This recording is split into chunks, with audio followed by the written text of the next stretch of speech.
seems that your journey has ended. Very sorry about that. It was always going to end this way, of course. If it weren't by me, it would have just been by some other, terrible thing. Just, you could not imagine how terrible it would be. Just, I get scared thinking about it. I'm glad it's not me. It reminds me of a time I was speaking to my good friend Orville. We were sitting on a park bench watching the pigeons. I was on the left, he was on the... Oh, wait, was I on the right or left? Anyways, it doesn't matter. We were sitting on there watching the pigeons. And I said to Orville, "Friend, those birds are frozen." And he kind of looked at me like I'd lost my mind. But I reminded him that it was winter, and often birds will sit in a tree until they freeze.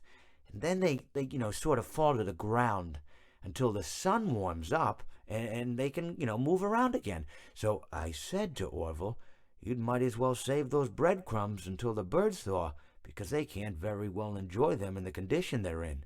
To which he asked what I meant, and asking what condition the crumbs should be in before he threw them to the birds, assuming that I meant the birds couldn't enjoy the breadcrumbs in the condition that the crumbs were in, when in fact I had meant the birds could not enjoy them in the condition that the birds were in, considering that the birds were frozen.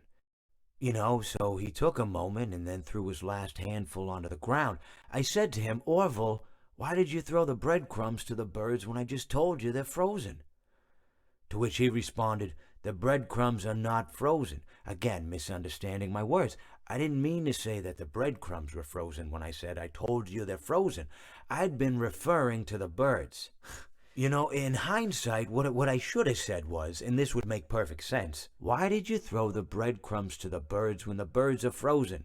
He misunderstood upon my correction, stating that he didn't know what else to do with the breadcrumbs, and that perhaps, when the birds thawed, they'd still be able to eat the crumbs. So I said to Orville, and this is what I said to him, I said, "Orville, the birds may be dead,